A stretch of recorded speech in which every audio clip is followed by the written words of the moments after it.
आज का टॉपिक है रनिंग पीएचपी कोड या फिर लोकल एग्ज़ाम सर्वर। मींस कि अगर हमने पीएचपी कोड अपना क्रिएट कर दिया है तो उसको कैसे हमने अब रन करना है, कैसे एग्जीक्यूट करना है। तो उसके लिए हमें, जैसा कि आपको पता है, PHP server side scripting language है, तो हमें एक सर्वर की भी ज़रूरत है।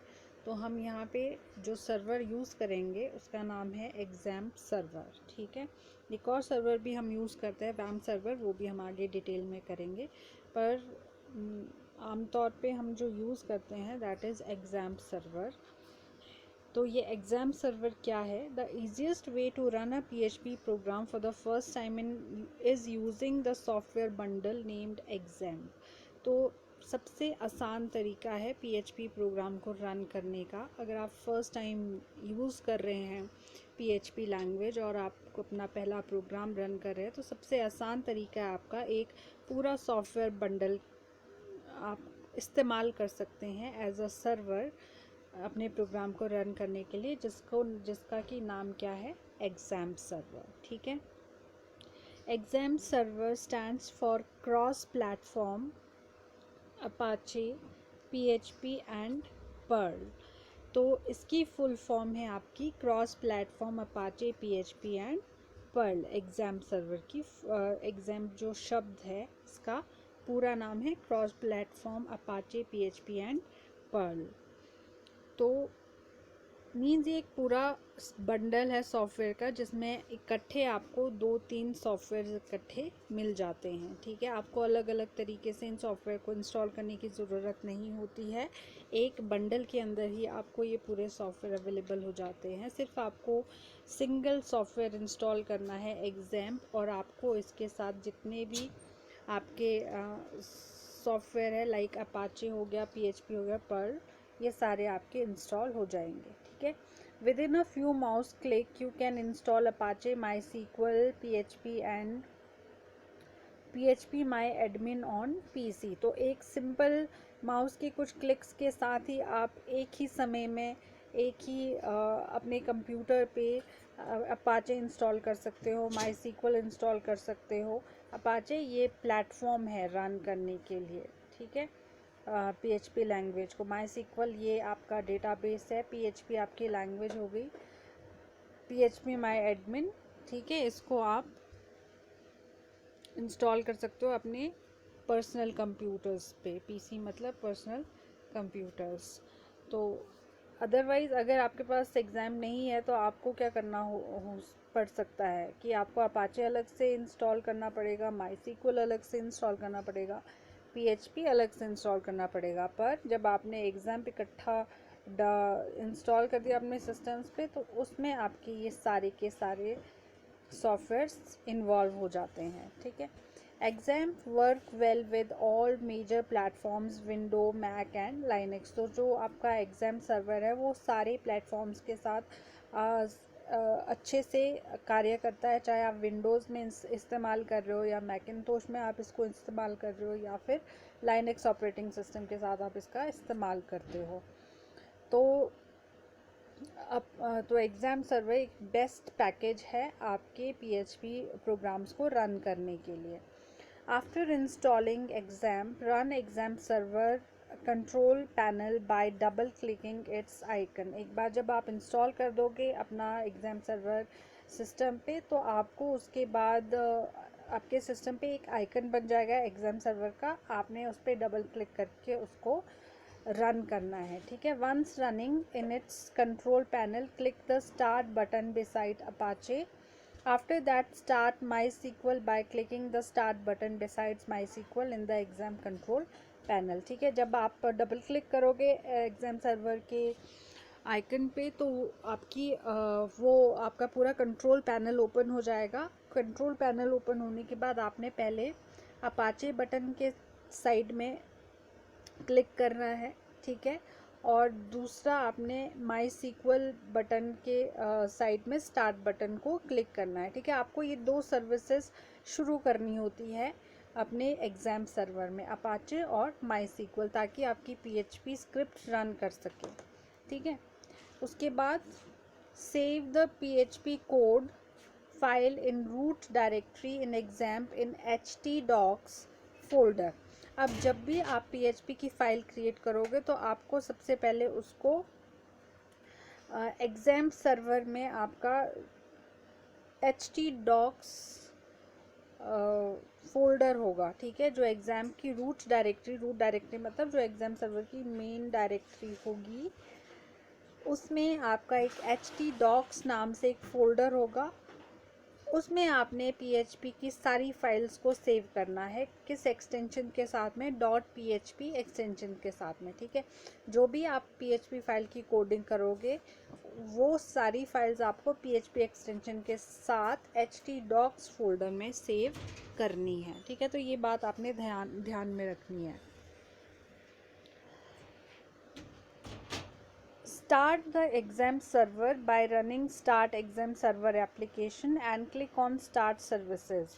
तो एग्ज़ाम सर्वर जैसा कि मैंने आपको पहले बताया, आपको सिंपली एप्लीकेशन का जो आइकन है उस पर आपने क्लिक करना है उसको रन करने के लिए, और जो सर्विसेज अपाचे और MySQL है उनको आपको स्टार्ट करना है, ठीक है।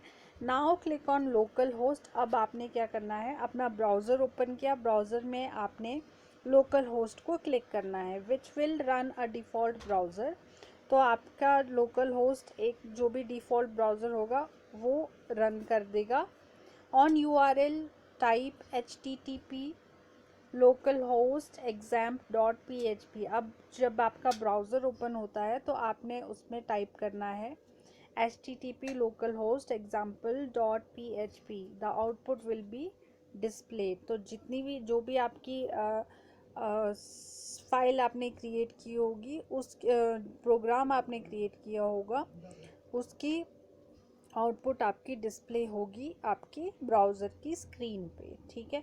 तो ये तरीका है आपका PHP स्क्रिप्ट को रन करने का। सिंपल आपने कोडिंग करी, नोटपैड को में कोड लिखना है, आपने नोटपैड टेक्स्ट एडिटर का इस्तेमाल करना है, और फिर आपने फ़ाइल को सेव कर देना है .php एक्सटेंशन के साथ में। और आपको फ़ाइल सेव करनी है एग्ज़ाम जो आपका एप्लीकेशन है उसकी जो रूट डायरेक्टरी है उसमें एक htdocs नाम का फ़ोल्डर है, उसमें जाके आपको अपनी PHP की फ़ाइल सेव करनी है, ठीक है। और उसके बाद आपने अपना ब्राउज़र ओपन करना है। ब्राउज़र में आपने सिंपली लोकल होस्ट टाइप करना है, या फिर आप लोकल होस्ट example.php, ये example.php हमने यहाँ पे फ़ाइल का नाम दिया है। आप अपनी फ़ाइल को जिस भी नाम से आपने अपनी फ़ाइल सेव की होगी आपको वो नाम लिखना है लोकल होस्ट के आगे, ठीक है। ये example.php तो हम एज एन एग्ज़ाम्पल यहाँ पे ले रहे हैं, ठीक है। तो जैसे हम ये टाइप करेंगे हमारी जो आउटपुट है हमारे स्क्रीन पे डिस्प्ले होगी उसके बाद में, ठीक है। तो ये तरीका है आपका किसी भी PHP स्क्रिप्ट को रन करने का, राइट। नेक्स्ट अब हम करेंगे वैम्प सर्वर, ठीक है। तो मैंने पहले बताया था एक और सर्वर हम इस्तेमाल कर सकते हैं PHP स्क्रिप्ट्स को रन करने के लिए, वो है वैम्प सर्वर। तो ये भी एक जैसे आपका एग्जाम सर्वर एक बंडल है सॉफ्टवेयर का, उसी तरीके से वैम्प सर्वर भी एक आपका सॉफ्टवेयर का बंडल है, ठीक है। तो वैम्प stand for Windows Apache MySQL and PHP, ठीक है। तो इसकी फुल फॉर्म आपकी रहती है Windows Apache MySQL and PHP। ये 4 सॉफ्टवेयर का ये बंडल है आपका। वैम्प is a variation of LAMP for Windows systems and is often installed as a software bundle. Software bundle का मतलब हो गया जहाँ पे आपके बहुत सारे सॉफ्टवेयर इकट्ठे आपको अवेलेबल होते हैं, ठीक है। तो यहाँ पे लैम्प इसलिए बोल रहे हैं क्योंकि ये L फॉर लाइनेक्स, ठीक है, और ये W is only for Windows operating system, specially meant for Windows operating system, right. It is often used for web development and internal testing, but may also be used to serve live websites। तो वैम्प का जो इस्तेमाल है वो आमतौर पर किया जाता है कि स्पेशली वेब डेवलपमेंट के लिए किया जाता है और इंटरनल टेस्टिंग के लिए किया जाता है, ठीक है। कि आपने कोई पेज क्रिएट किया है और आपने उसकी टेस्टिंग करनी है, तो इसीलिए वैम्प सर्वर का इस्तेमाल किया जाता है। पर आप इसका इस्तेमाल अगर आपने लाइव वेबसाइट क्रिएट करनी है, ठीक है, मीन्स आप जैसे जैसे कोडिंग कर रहे हो और वैसे ही आपने अपनी वेबसाइट मीन्स आपने सर्वर पे अपनी वेबसाइट को आपने रन करना है, तो उसके लिए भी आप वैम्प सर्वर का इस्तेमाल कर सकते हो। ठीक है। WAMP include PHP and MySQL, which are two of the most common technologies used for creating dynamic websites. तो WAMP में आपकी दो मेन टेक्नोलॉजी यूज़ होती है, या फिर दो टेक्नोलॉजीज इसमें इन्वॉल्व होती है, वो है PHP एंड MySQL, जो कि बहुत ही कॉमन वे में इस्तेमाल किया जाता है कोई भी डायनेमिक वेबसाइट को क्रिएट करने के लिए। MySQL is high speed database. इसमें माई सीक्वल आपका एक हाई स्पीड डेटाबेस है, और जो PHP है वो आपकी स्क्रिप्टिंग लैंग्वेज है that can be use to access data from the database. तो PHP लैंग्वेज का इस्तेमाल किया जाता है ताकि आप डेटाबेस से डेटा को एक्सेस कर सके। ठीक है, जो भी डेटाबेस में आपने डेटा सेव किया है उसको आप एक्सेस कर सके अपनी नीड। मान लो आपने कोई इन्फॉर्मेशन लेनी है डेटाबेस से, तो आप PHP की मदद से वहाँ से क्वेरी कर सकते हैं। By installing these two components locally, developer locally मतलब अपने कंप्यूटर पर, ठीक है, a developer can build and test dynamic website before publishing it to a public web server. तो जब आप इन दोनों कंपोनेंट्स को अपने पर्सनल कंप्यूटर पे इंस्टॉल कर देते हो, तो जो डेवलपर है वो एक डायनेमिक वेबसाइट क्रिएट कर सकता है और टेस्ट कर सकता है इससे पहले कि वो पब्लिक वेब सर्वर पर उस वेबसाइट को लॉन्च करे। ठीक है, इससे क्या होगा, जो जिसने भी अपनी वेबसाइट डेवलप की है उसको सामने पता चल जाएगा कि उसकी वेबसाइट के में कहीं कोई प्रॉब्लम तो नहीं है, क्या वो पब्लिक वेब सर्वर पर सही से चलेगी या नहीं चलेगी उसकी वेबसाइट। ठीक है, the most important part of the vamp package is Apache or Apache HTTP server, which is used to run the web server within Windows। तो सबसे इम्पॉर्टेंट जो पार्ट होता है वैम्प पैकेज का वो है अपाचे। अपाचे क्या है, ये वेब सर्वर है। ठीक है, विंडोज़ में ये एक वेब सर्वर है जिसका इस्तेमाल वेबसाइट्स को रन करने के लिए किया जाता है। ठीक है, by running a local Apache web server on Windows machine, a web developer can test web pages in web browser without publishing them live on the internet. तो अपाचे की ही मदद से जो डेवलपर है वो अपने जो भी उसने वेब पेज क्रिएट किया है उसको वो लोकली टेस्ट कर सकता है अपने वेब ब्राउज़र्स पे, बिना उससे इंटरनेट पे लाइव डाले। ठीक है, बिना उसको पब्लिश किए इंटरनेट पे, क्योंकि जब इंटरनेट पे कोई चीज़ जाएगी तो वो पब्लिकली सबके लिए पब्लिश हो जाएगी। ठीक है, तो अगर उसमें कोई इश्यूज होंगे और अगर आपकी कोई साइट प्रॉपरली काम नहीं करेगी तो इसमें डेवलपर का ही नुकसान होगा। ठीक है, तो इसीलिए डेवलपर जो है अगर वेबसाइट वो पहले से ही टेस्ट करके पब्लिकली डालेगा और उसकी वेबसाइट प्रॉपरली वर्क करेगी, तो इसमें डेवलपर और जो जिसने यूज़ करनी है वो वेबसाइट उसको फ़ायदा होगा। ठीक है, वो इजीली अपनी वेबसाइट को रन कर पाएंगे, जो भी उसने वेबसाइट से काम करना होगा वो इजीली कर सकते हैं फिर। ठीक है, वैम्प is so easy because once it is installed it is ready to go. तो वैम्प सर्वर में काम करना वैम्प सर्वर को इस्तेमाल करना आसान है, क्योंकि एक बार ये इंस्टॉल हो गया आपके कंप्यूटर्स पे तो आप इसमें किसी भी वक्त अपना कार्य कर सकते हैं। ठीक है, मीन्स रेडी टू गो। तो ये था आपका वैम्प सर्वर। अब यहाँ पे थोड़े से वैम्प सर्वर को कैसे इंस्टॉल करना है वो स्टेप्स में बता देती हूँ आपको।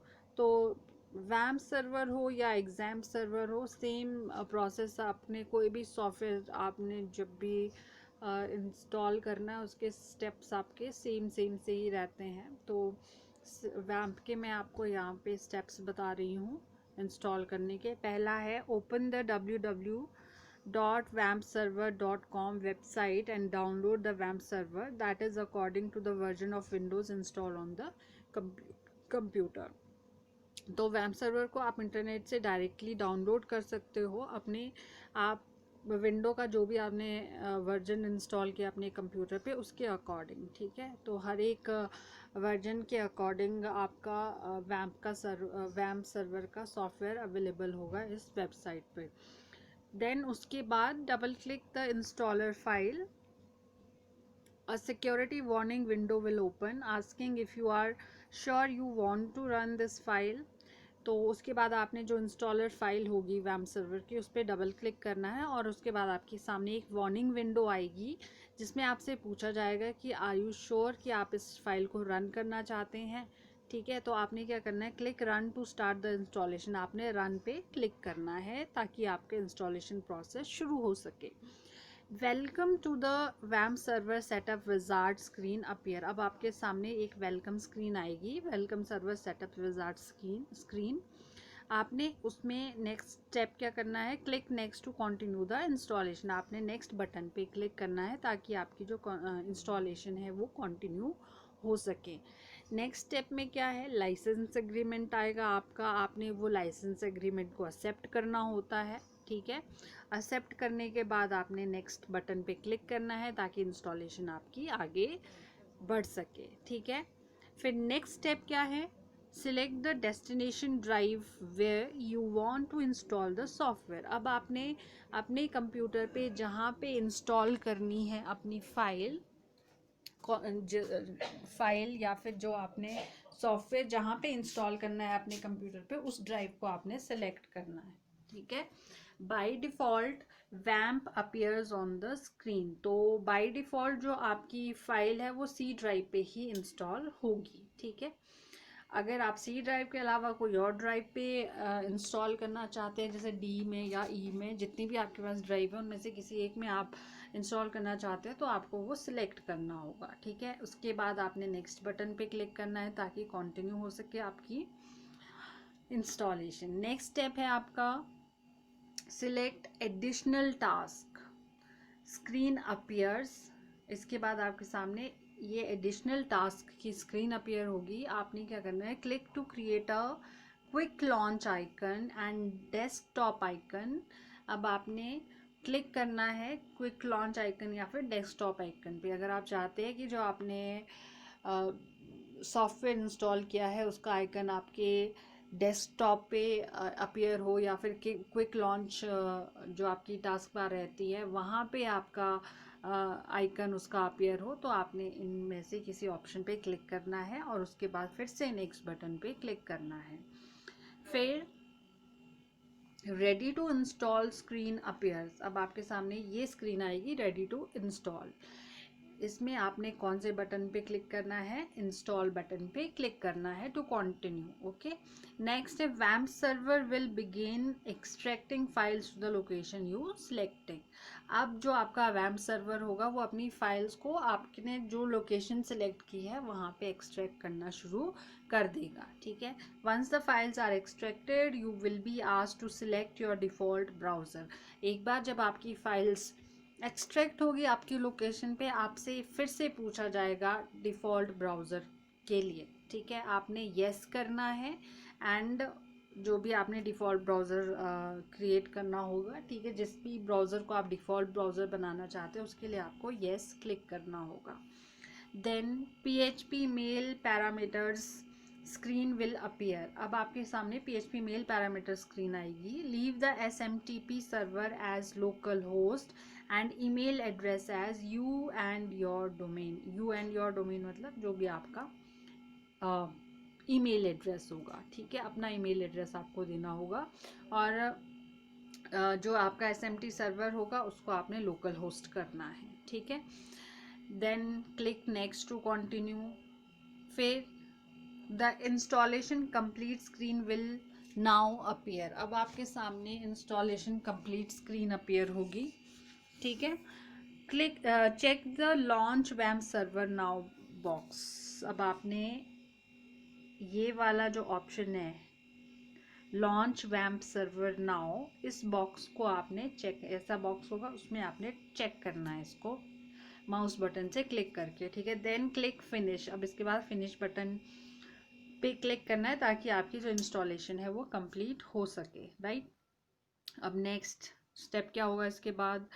वैम्प server icon appear in the system tray on the right side of the task bar. अब आप जो जहाँ पे ऑल प्रोग्राम्स होते हैं ना, ऑल प्रोग्राम्स में आपकी जो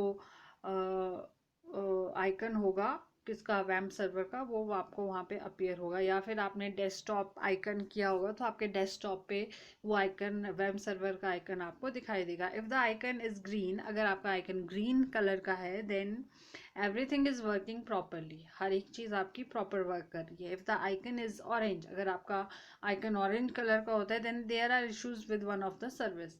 तो उसमें से जितने भी आपके सॉफ्टवेयर बंडल है, ठीक है, जैसे मान लो अपाचे है, माइस्क्ल है, PHP है, हो सकता है उनमें से किसी एक सर्विस में कोई ना कोई प्रॉब्लम होगी, ठीक है। If the icon is red, then both Apache and MySQL services are not running. अगर आपका जो आइकन है वो लाल रंग का है तो इसका मतलब है अपाचे और माइस्क्ल दोनों ही काम नहीं कर रहे हैं, ठीक है।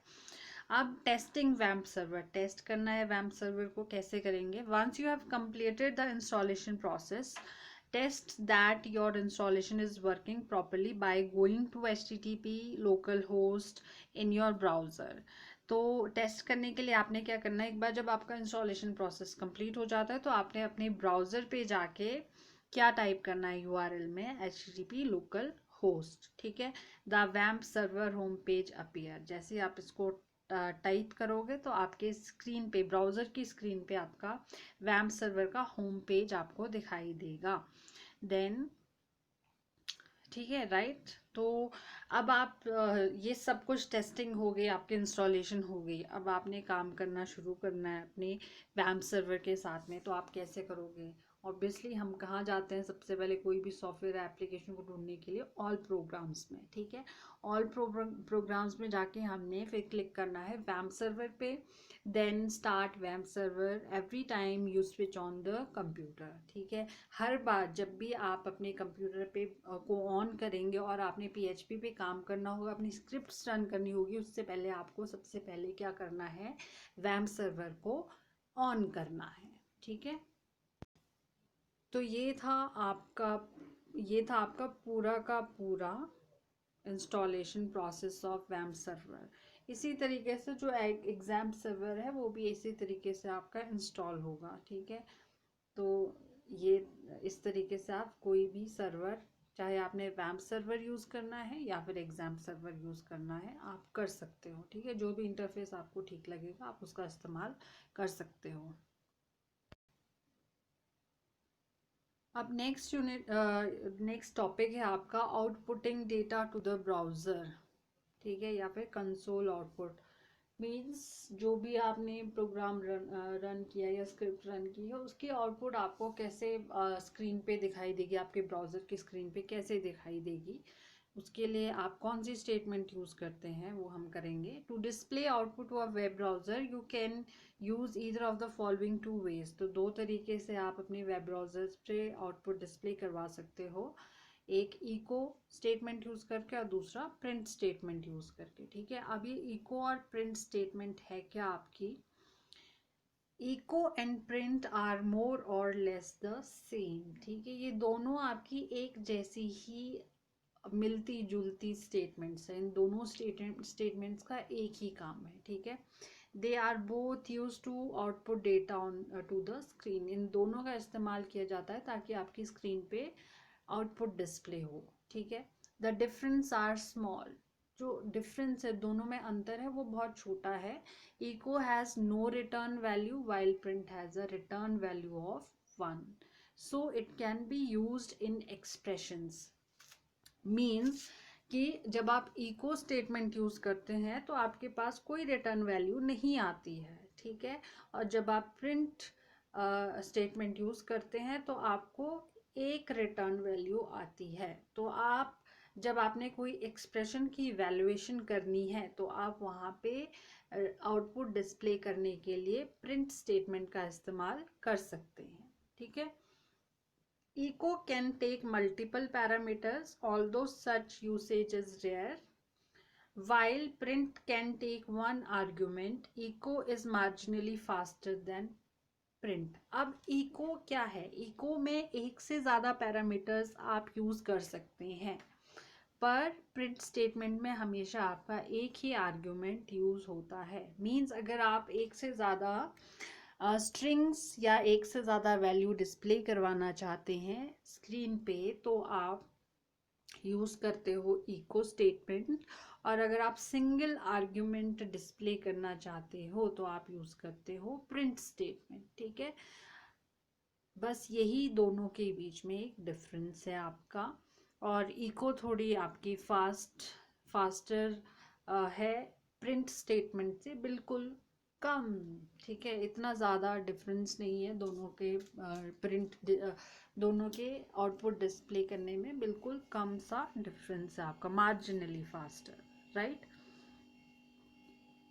तो अब हम करेंगे इको फॉर आउटपुट। अगर हम इको स्टेटमेंट का इस्तेमाल करते हैं आउटपुट के लिए तो the echo command is a native PHP construct that can have multiple string arguments. That is, you can display multiple string arguments separated by commas with echo. जैसा हमने पहले बोला है तो echo जो है वो नेटिव है, मीन्स ज़्यादातर जो स्टेटमेंट यूज़ PHP की जो स्टेटमेंट है वो क्या है, इको है। नेटिव मतलब PHP की अपनी स्टेटमेंट, इको स्टेटमेंट है फॉर डिस्प्लेइंग आउटपुट। ठीक है, आप इको में मल्टीपल स्ट्रिंग आर्ग्यूमेंट डिस्प्ले करवा सकते हो।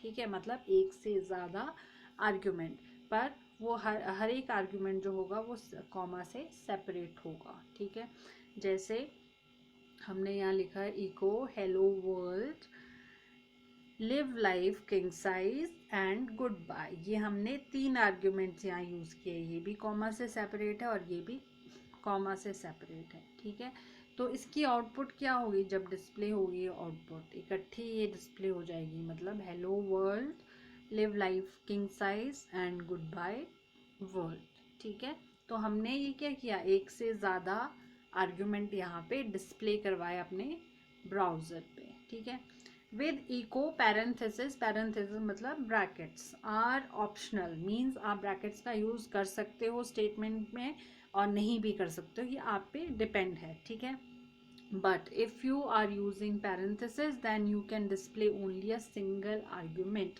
पर अगर आपने इको स्टेटमेंट के साथ में पैरेंथेसिस यूज़ कर लिए तो आप सिर्फ एक सिंगल आर्ग्यूमेंट ही डिस्प्ले कर सकते हो, ना कि मल्टीपल आर्ग्यूमेंट्स। ठीक है, तो ये हमेशा ध्यान रखना है आपने।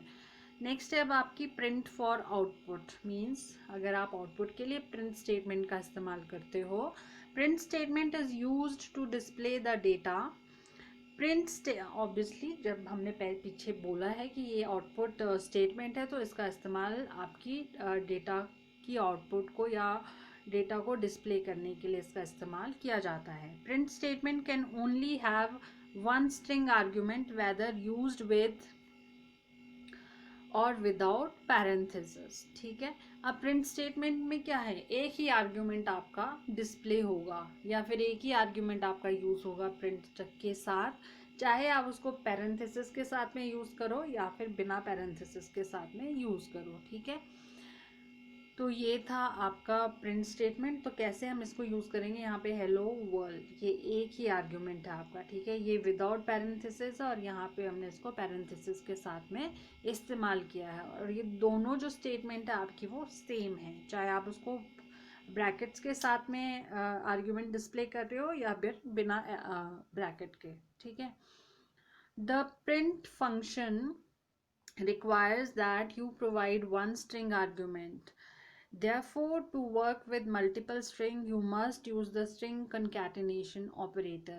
अब जब आप print function का इस्तेमाल करते हो तो आपको एक string argument होना ज़रूरी है, पर अगर आप multiple string के साथ में काम करना चाहते हैं तो आपको उसके साथ कंकैटिनेशन ऑपरेटर का इस्तेमाल करना पड़ेगा, जो कि क्या है, ये डॉट का जो निशान है ये कंकैटिनेशन ऑपरेटर है। कंकैटिनेशन का मतलब होता है जब आप दो स्ट्रिंग्स को आपस में जोड़ना चाहते हैं तो उसको कंकैटिनेशन बोलते हैं। ठीक है, तो प्रिंट के साथ में अगर आपने मल्टीपल आर्ग्यूमेंट्स डिस्प्ले करने हैं तो आपको कंकैटिनेशन ऑपरेटर का इस्तेमाल करना पड़ेगा, जैसा कि हमने यहाँ किया है। ठीक है, हेलो वर्ल्ड, ये फर्स्ट स्ट्रिंग आर्ग्यूमेंट है और ये दूसरा आपका स्ट्रिंग आर्ग्यूमेंट है, और इनको हमने दोनों को कंकैटिनेट कर दिया है कंकैटिनेशन ऑपरेटर से, ठीक है। तो आपको आउटपुट कैसे दिखाई देगी, इस तरीके की, hello world, good bye world, ठीक है। तो इस तरीके से आप प्रिंट और इको स्टेटमेंट यूज़ कर सकते हैं। अभी ऑपरेटर्स हम आगे डिटेल में पढ़ेंगे तो उसका फंक्शन आपको वहाँ पे क्लियरली पता चलेगा, ठीक है। तो ये था आपका इको एंड प्रिंट स्टेटमेंट, इनको हम आउटपुट स्टेटमेंट भी बोलते हैं पीएचपी में, राइट। तो इसी के साथ आपका आज का ये टॉपिक ओवर होता है। होप कि आपको कंप्लीट हो गया है जितना भी हमने आज किया है। कोई डाउट है तो आप क्लियर कर सकते हो उन डाउट्स को।